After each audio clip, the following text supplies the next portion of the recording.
Natalia's POV. The dream felt so real. I could feel his hands on me. His lips traced the tender spots on my neck. His touch sent shivers down my spine. I closed my eyes. I hoped it would never end. But then his voice cut through the air. Never. I gasped. My eyes flew open. The room was empty. It had been 2 years since I married Adrian Miller. He was the future alpha of the Crystal Blood Pack. 2 years of trying to win his affection. 2 years of failing. I tried to prove I was worth his love. I tried to show I was worth being his true mate. But he never marked me. In the world of werewolves, that was everything. The mark meant connection. It meant devotion. It meant belonging. But I never received it, even though I was his wife. He wasn't home most of the time. I longed for his touch. I sighed heavily. I sat up and yawned. My eyes landed on the clock. My stomach dropped. Shit. I'm going to be late. I rushed through the morning routine. I was desperate to make it to my checkup with Dr. Harold Reed at the Pack Hospital. As I hurried down the stairs and out the door, my mind wandered. Maybe, just maybe, this time I'd be pregnant. A child could change things. It could bring Adrian home more often. It could make him see me. It could make him really see me. I arrived at the hospital. My nerves tightened with every passing second. Dr. Harold's face was kind. The process was clinical. He drew blood and took his time. He promised to return soon. As I waited, my mind returned to Adrian. To our marriage. If I wasn't pregnant, I would finally end it. I needed peace. I needed my sanity. When Dr. Harold returned, his smile made my heart race. Congratulations, he said, his eyes shining. My heart leapt. Really, I couldn't help but smile. I placed a hand on my stomach. There's a baby. Babies, he corrected gently. I blinked, stunned. Twins. His smile widened. Triplets. I froze. I blinked again to make sure I had heard him correctly. Triplets. Yes, you're having triplets, he confirmed. His tone was warm, but serious. A rush of joy filled me. Then, I became aware of the delicate nature of my pregnancy. The doctor's next words sobered me. Your uterine walls are very thin, he warned. Be careful. I nodded quickly. I tried to push down the growing fear for the 3 little lives growing inside me. I'll take care of myself. Thank you, Dr. Harold, I said. I left the hospital, my joy clouded by concern. When I came home, my joy turned to ash. Adrian was sitting on the couch. His arm was draped around Linda, my husband's childhood friend, was sitting there looking all innocent and wronged. He was comforting her gently. The sight of him, so tender, so attentive to her, while I had been nothing but an afterthought, was like a knife to my heart. He looked at me. His eyes were cold, full of venom. How dare you come back? How dare you bullied Linda? He spat. I froze. Confusion and hurt flooded me. What are you talking about? His face twisted with disgust. Oh please. You make me sick. You put something in Linda's medicine? She suddenly had a stomachache today. What? I am the healer of the pack. I often write prescriptions to help pack members maintain their health. I replied. She isn't sick at all. The prescription I gave her was just for calming her nerves. It has no side effects whatsoever. Then why is she like this? You really disappoint me. You must apologize to Linda today. Honestly, I was so tired of this. Ever since Linda came back from the neighboring pack a few months ago, she's been making it her mission to cause trouble for me. I couldn't take it anymore. I turned and hurried to our bedroom. I locked the door behind me. I had hoped, foolishly, that our marriage could be salvaged. I thought that if I could just get pregnant, things would change. But I had been wrong. Tears rolled down my cheeks. Just then, I heard the door to the bedroom fly open. Adrian stood there. His expression was fierce. Adrian, I won't apologize to Linda. Before I could finish my sentence, he slammed the door shut behind him. His eyes were dark with fury. I know what you're up to, he spat. His gaze was colder than I had ever seen it. You've been plotting all along. Trying to trap me. Trying to make me feel obligated. But I won't be your fool anymore. I'm done. I felt my heart drop into my stomach. Adrian, he stepped closer. His face was just inches from mine. You've humiliated me enough. I should have done this a long time ago. This marriage is over. His words cut through me like a blade. He wasn't just rejecting me. He was rejecting everything. All the hopes. All the dreams. All the promises I had held on to so desperately. Adrian, I whispered. My voice was breaking. Please don't do this. He looked at me with cold, emotionless eyes. It's already done. You and we're finished. I want a divorce. The weight of his words hit me. Adrian was walking away. I managed to choke out. But I'm pregnant, he froze. He turned back toward me slowly. His expression flickered for just a moment, surprise, maybe even confusion. But then his gaze hardened once more. I don't want the child you're carrying. Get rid of it, he said. His voice was flat. You are not good enough to be my children's mother. I collapsed onto the bed. I clutched my stomach. My body trembled. My heart was broken in ways I never thought possible.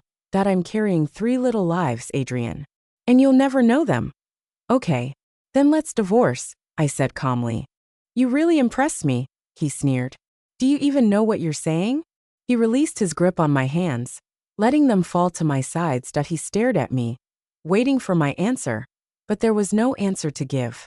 I had expected this, yet it still hurt. It hurt that he didn't even try to understand me. That I fell in love with Adrian at first sight when I was in high school. I was just 16 at the time, and I had been bullied by my classmates, taunted and locked in a bathroom, helpless and alone. I was so scared. Then Adrian passed by. He stepped inside and helped me. Flashback. The girls locked me in the restroom and they were taunting me. I didn't understand why they hated me so fucking much. Maybe just because my identity of an orphan. I just cried and cried, until someone broke in. Adrian. Hey, Adrian, what are you doing here? This is the girls' room, Hannah, as their lead said, trying not to show how scared she was. Well, I can go anywhere in this pack. Got a problem with that? What are you guys doing? Bullying a girl? He said and smiled in such a way. The girls cowered and quickly ran with fear. Thank you, Adrian. You should leave here soon, or else people will start talking. I whispered. I really didn't want him to get in trouble because of me. Fine. He left looking completely unconcerned, as if helping me was just something he did effortlessly. But it meant a lot to me. He felt like my hero. I still remember the way he looked at me, like I was worth saving. But he never remembered it now. He had no idea how much that one act of kindness meant to me. That I continued to love him silently from that day forward, hoping that one day, he would notice me as more than just another face in the pack. But he never did. As I grew older, I realized that Adrian's heart had always belonged to someone else. Linda, his childhood friend. I searched his face for any sign of regret, any crack in the armor of indifference. But there was nothing. He was Adrian Miller, the alpha of the Crystal Blood Pack. And this divorce was nothing more than a minor inconvenience. He would go on with his life as if I had never existed. Adrian's hand suddenly grabbed my neck, the pressure tightening with every passing second. His gaze burned with fury as he glared at me through clenched teeth. I hope you mean what you say. I struggled to breathe, my pulse racing as the tension between us thickened. I will leave the Crystal Blood Pack, I said, my voice breaking. I'll leave and never come back. His hand moved from my neck to my jaw, and his lips twisted into a devilish smirk. Can't wait to that, his voice dripped with scorn. I am just curious, where would a wolfless werewolf like you go? I looked into his hate-filled eyes. I had been nothing to him. An object, a means to an end. He had no love for me. I was just another thing to discard once he was finished with me. By the way, if you really want to leave, give me back my bank card. You must have spent a lot of my money over the years. You're such a gold digger, he said, slamming the door as he left. My eyes filled with tears. He was wrong. I haven't spent a single penny of his. I didn't shop often and live off my savings and the hard-earned money I make from treating patients at the hospital. I became a healer since I found I have super healing strength, hoping to cure Adrian's bipolar disorder someday. Yes, Adrian needed to take medication long-term to help stabilize his emotions. This was an open secret in the pack. However, since my adoptive father, aka the Gamma of the pack, refused to pay for my tuition, I had to work at the pack hotel to support myself. One night, after holding a big event, I ended up in bed with a drugged Adrian in one of the hotel room. I couldn't remember the details, but we got married after that. I knew it wasn't out of love. It was out of duty, and a mistake. 3 years passed. I had tried to force a connection that never existed. Now it was time to leave. I would do it on my terms, for my future, and for my children. I had carried the secret for too long. Adrian never marked me, never accepted me as his true mate. But now, I had something more precious than his love. I was pregnant with triplets, and I would protect them with all my heart. That I wiped my tears and opened my computer, and began looking up the pack regulations. Found it. The son of an alpha needs the alpha's approval to get a divorce. All right, I'll go to see the alpha tomorrow to bring this up. I hope I can get divorce from Adrian as soon as possible. I wiped the tears from my eyes, knowing that I couldn't stay here anymore. I couldn't stay in this place that had never been my home. I was done. Ring, ring, ring, the phone call from my adoptive father, Jeremy Pierce, Gamma of the Pack, jolted me back to the present. My hands trembled as I answered the call. Why do you always embarrass me, you stupid bitch? His voice rasped on the other end. You set Linda up. I clenched my jaw. The accusation was ludicrous. I didn't poison her, Dad. I shot back, trying to keep my voice steady. Why would I do that? But my father wasn't listening. His anger surged unchecked. By the way, why haven't you paid me this month? How ungrateful. Have you forgotten that if I hadn't raised you, you'd be an orphan? The words cut deeper than he could ever imagine. I had never forgotten what he had done for me, raising me after my parents died. But that didn't mean I owed him everything. Still, I fought back the urge to scream. I wouldn't let him control me anymore. Don't ever call me again. If you keep gambling, I will tell Alpha Lucas. I said, my voice hardening with each word. It was the first time I'd ever spoken to him with such disrespect. The freedom that came with it was so damn good. Without waiting for a response, I hung up. I stood there for a moment, letting the finality of it all settle in. For the first time in years, I felt free. I glanced around the bedroom I had shared with Adrian. The life I had been trying to build here, the life I had been trying to force, felt like a distant memory now. I grabbed the nearest suitcase and started packing. My belongings were few, just some clothes, books, and the small trinkets I had kept over the years. After a couple of hours, just as I was zipping up my suitcase, I heard the front door open. Adrian had come home. He stood in the doorway, his arms crossed over his chest, his mouth twisted in that familiar sneer. Are you waiting for me to come home this late? He taunted that I didn't even look at him, not wanting to waste any time on him now. Don't you have anything to say for yourself? Adrian's voice, laced with sarcasm, broke through the silence. He stepped into the living room, glaring at me. No apology, no explanation. I stayed silent, not giving him the satisfaction of a response. He wasn't worth it. Then, with a dramatic sigh, he finally spoke again, though it was more of a command than a question. I want you to accompany me to the PAX party tomorrow night. His voice was cold and different. You can't avoid it forever. You are going to apologize to Linda out there. I turned to face him, trying not to let my emotions show. I don't want to go. Adrian's expression darkened. Too bad, he said, his lips curling in a mocking smile.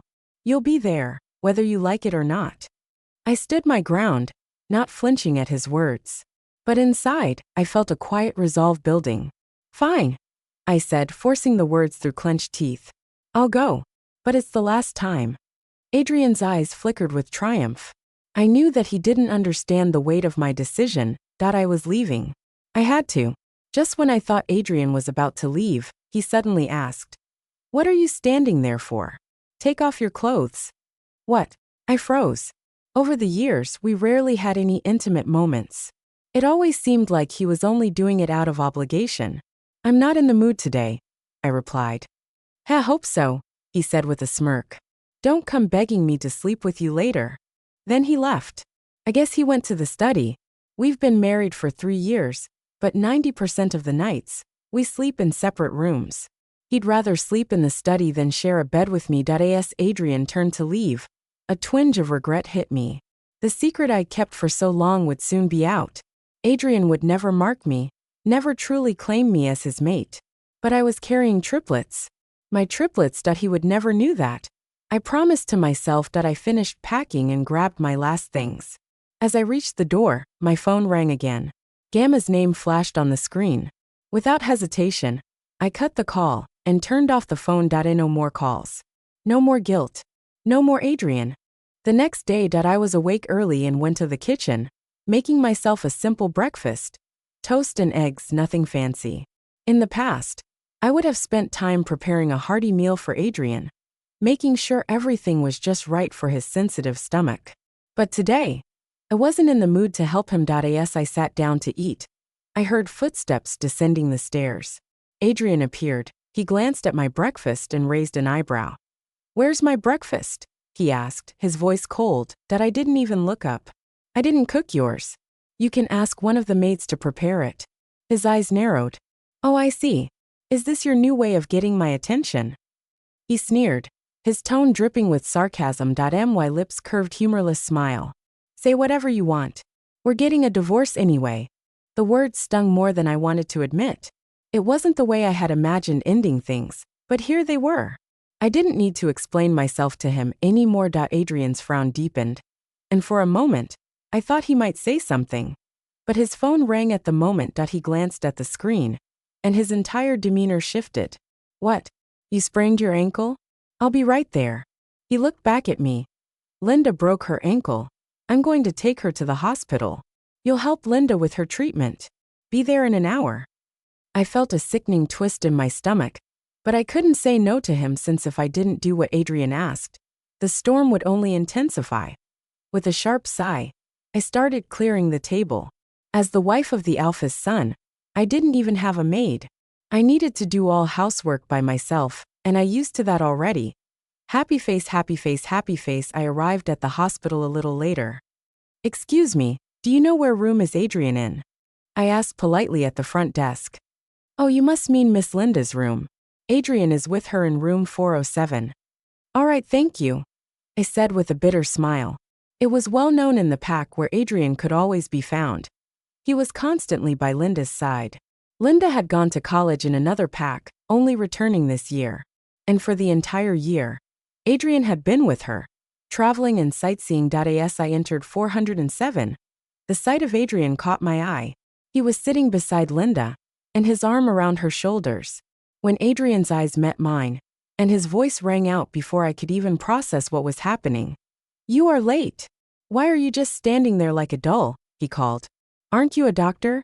Go check on her." I really wanted to tell him that I was more than just a healer for Linda. More than the woman who had been forced to stand on the sidelines while he showered attention on his childhood friend. But I said nothing. Instead, I walked over to the bed. As soon as I touched her leg, Linda screamed, "You're hurting me." Adrian immediately pulled me aside and asked, "What are you doing?" I forced a bitter smile and said, "I'm just doing a normal checkup. Please don't question me, all right?" Linda unfazed. "Don't be so dramatic, Natalia. Just help me, okay?" Her tone was sweet, but there was something biting underneath. I held back a sigh. This was her life now. This was what she'd become. A quiet observer to Adrian and Linda's constant performance. I turned my attention to Linda's ankle, carefully feeling for any swelling or bruising. The injury wasn't severe, but it was enough to make her uncomfortable. "You'll be fine. Just rest for a few days." Adrian, sitting on the other side of the bed, watched her closely, his eyes narrowing. "See, I told you she'd take care of you. Always the responsible one." His words were laced with a sharpness. Linda smiled sweetly at him. "You're so good to me, Adrian." Adrian's eyes softened, and he leaned in, brushing hair from her face. "Anything for you." I couldn't watch it anymore. The words they exchanged, the way they looked at each other. It was like I wasn't even there. I quickly stood up, making my way toward the door. Adrian didn't even look at me and ordered, "Wait for me in the car. We're leaving soon." But I didn't want to listen to his order this time. I walked out, heading toward the exit without a second glance. At that moment, my phone suddenly rang. When I pick up, Adrian's voice appeared. "Don't forget about the gathering tonight, 8 p.m. at Ravens. Be ready to apologize to Linda in front of everyone." When I got home, I couldn't wait to call Kelly, my only friend. I picked up my phone and dialed her number. My heart pounded as it rang. She was my rock, the one person who always had my back. "Hey, what's up?" Kelly's voice came through warm and familiar. Kelly, I've decided to divorce him, I said, my voice cracking. I wasn't sure if it was fear or sadness. Maybe a little of both. There was a pause. Then Kelly said, What? Why? Is it because of Linda? That girl is pure trouble. I've heard things about her. I shook my head even though she couldn't see me. No, not just because of her. Adrian brought it up, and I agreed. Another long silence. I could feel Kelly processing it all. Wait, are you serious? I took a deep breath. Yes. I'm done. I've made up my mind. Kelly didn't hesitate. What now? After the divorce, where will you go? You can come stay with me. My pack would welcome you. Her offer was so kind. It made my eyes sting, but I didn't cry. You're too good to me, I said softly. Let me get out of here first. Then I'll come to you. I just need to make sure everything's in place. I'm here for you, Natalia. Whenever you're ready, I'm waiting. I hung up feeling a little lighter. The decision was made. It was time to leave. I grabbed my keys and headed for my car. It was old and beat up, barely running, but it was mine. I bought it with my own money, not Adrian's or anyone else's. That small victory made me feel proud as I slid into the driver's seat. The drive to Raven, the pack's most exclusive restaurant, wasn't far, but the nerves gnawed at me. Adrian and I had spent so many nights here, pretending to be the perfect couple. Tonight, though, I wasn't just another wife. I was going to make my own mark. When I arrived, the place was as impressive as always. I parked and made my way inside, my heels clicking on the marble floors. Each step felt more confident than the last. I wasn't the same woman who had entered here years ago. That woman was gone. I walked toward the biggest VVIP room, where Adrian and his friends would be. As I reached the door, I overheard their conversation. So when are you planning to marry Linda, our future alpha? It was Mike, one of Adrian's closest friends. I froze for a second, my hand on the door handle. Another voice chimed in. Don't forget, our future alpha still has a wife. I could feel my blood begin to boil. Mike laughed, his voice dripping with mockery. Who doesn't know that woman doesn't deserve Adrian? He should have divorced her a long time ago. That was it. My patience shattered. Without thinking, I pushed open the door, stepping into the room with a calm smile. I'm here. Who's been talking about me? I said, keeping my voice cool. The room went dead silent. Every single person turned to look at me. I could feel their stares like weight on my shoulders. Adrian looked at me, his expression cold. So you finally showed up. Now apologize to Linda. She's been sick for days after you poisoned her. Linda feigned innocence. It's okay. I'm fine. Really, you don't need to apologize. Adrian frowned. Let her off. Not a chance. She's been bullying you for so long. Today, I'm making sure she learns her lesson. I couldn't take it anymore. It was just an apology, right? Apologizing for something I didn't even do. Fine, I could do that. Miss Linda, I'm sorry. Linda suddenly stood up and grabbed my hand, putting on her sickly sweet smile. It's okay, I forgive you. But you'll need to take better care of me from now on, all right? I forced a smile. Of course. But inside I was thinking I'm leaving. Far away from you both. I started to turn to leave. But someone grabbed my hand. I looked back, and it was Linda. What did she want now? I gave her a wary look. Aren't you leaving too soon? The show's just beginning, she said, her voice dripping with provocation. What do you mean by that? I asked, my heart pounding. Before she could answer, two men in black rushed toward us. One of them knocked me to the ground, and I hit my head against the wall. Pain exploded through my skull. Blood started pouring from the wound, and I felt dizzy, struggling to stay conscious. Adrian and his group came running out. But as I tried to cry out for help, Linda's voice cut through first. Adrian, help me, it hurts so much. I watched helplessly as Adrian ran to her, picked her up, and started to leave. He paused, glanced back at me. His eyes met mine for a brief moment, but there was no warmth in them. I'll have my beta come for you. Wait here, he said flatly, before turning his back and walking away. I felt crushed. My body wouldn't move. Then an agonizing pain stabbed through my abdomen. The babies. I grabbed my phone with shaking hands. Dr. Harold, help. I'm hurt, at Raven. Before I could finish, everything went black. Natalia's POV when I opened my eyes. I found myself in a hospital cabin. The last thing I recalled was a discomfort in my stomach. Panicked, I sat up and put my hand on my belly. Don't worry. Dr. Harold's voice met my ears. Your babies are totally fine. But, what is that? I frowned and asked. One of the embryos died. So now you still have 2 babies in your womb. Hearing his words, my heart sank. I recalled the scene earlier. Adrian didn't save me. If he had saved me instead of Linda, I might not have lost that child. I cried silently. As I turned my head to see him scanning what looked like reports. Where is Adrian? I inquired about him. He placed the papers on the tiny table that was located close to the bed, then turned to approach me. He's at the other room with Linda. Disappointed again. It turned out he had been staying with Linda all along and couldn't even be bothered to glance at me. Does he know about my pregant? I asked, trying not to let terror come through in my voice. Not if you didn't tell him. I exhaled and my body relaxed. However, at that moment, a thought occurred to me. Dr. Reed was the chief physician at the PAC hospital. So he was close to Adrian in some way. In the future, he would be likely to share the news of my children with Adrian at some point. Dr. Reed, can I request something of you? Of course. Please don't tell Adrian about my babies. His eyebrows lifted. You haven't said anything to him yet? No, and I will never will. But Natalia, they're Adrian's heirs. The future of this pa. No. He'll never accept them. Which means I need to shield them from him. I'm begging you, if you want to keep them safe, please don't tell him. He remained silent for a long, unsettling moment, and I couldn't read his expression. But then he nodded with a furrowed brow, looking worried for me. All right, he said. But he's bound to learn about them one day. I shook my head. I'm going to leave the PAC. His eyes widened before he reined in his shock. But that means you'll turn into a rogue. That's risky to do so. Yes, but I have no choice. He shook his head. Natalia, given the current circumstances, you must proceed with extreme caution. I know, but it's better than being here in danger and pain.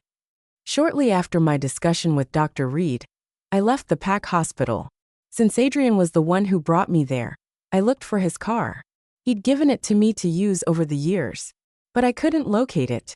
I was also unable to call a cab without my phone. Thankfully, I eventually spotted one and hailed it immediately. When I instructed the driver to take me to the PAC house, I noticed a hint of fear shown in his eyes. PAC house? He questioned skeptically, obviously uncertain about anyone being allowed there. Undeterred, I politely reiterated my request. When the cab arrived at the PAC house's central gate, the security guards halted the vehicle and started inspecting it.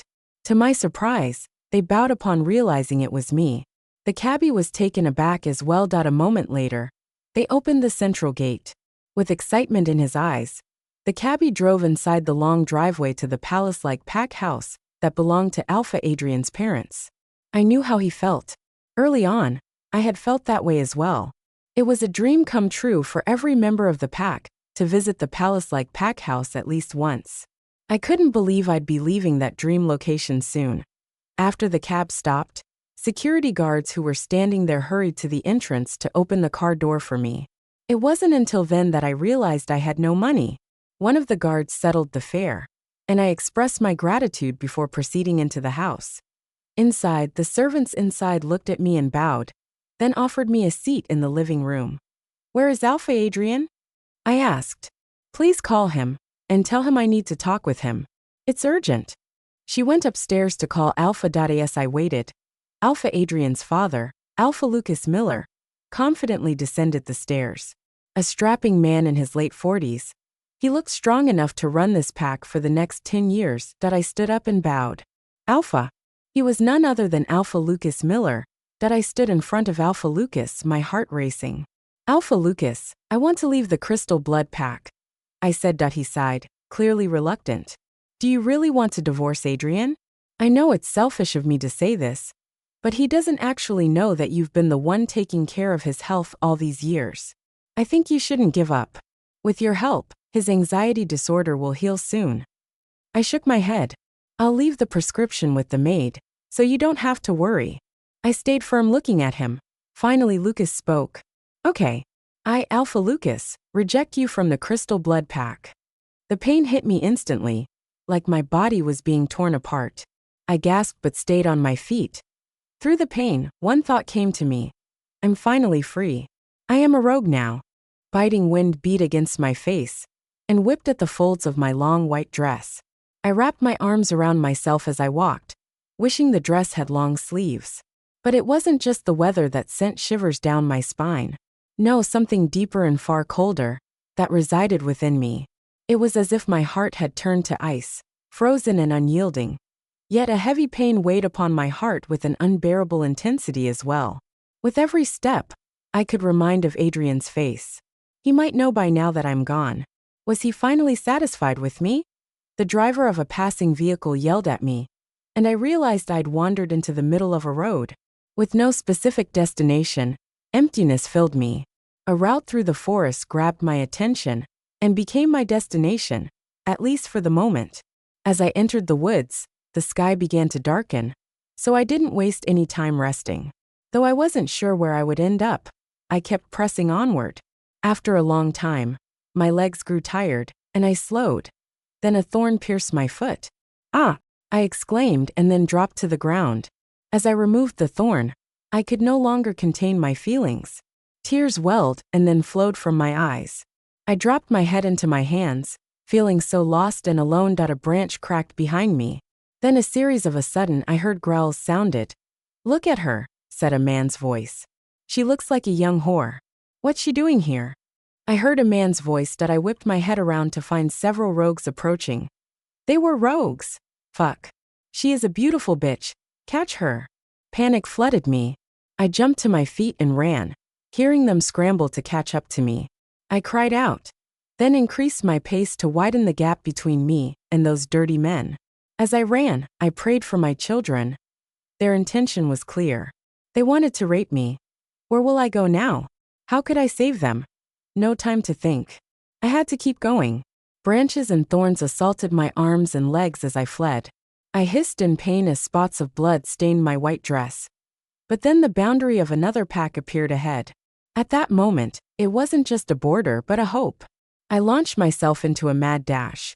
Hearing the men's footfalls grow louder, that a quick glance behind me told me 3 of the 5 men had shifted into wolves' shift to catch me. The 2 still in human form halted the others. Then one spoke to me. Come back to us. Don't cross that border. There's a dangerous pack over there. They'll kill you. As if I would believe them. Besides, what choice did I have? The entire world was full of beasts. A lone woman wasn't safe anywhere. But I was safer across the border than I was allowing those men to catch me. That I turned and continued to bolt, hastily crossing the boundary into the other pack's territory.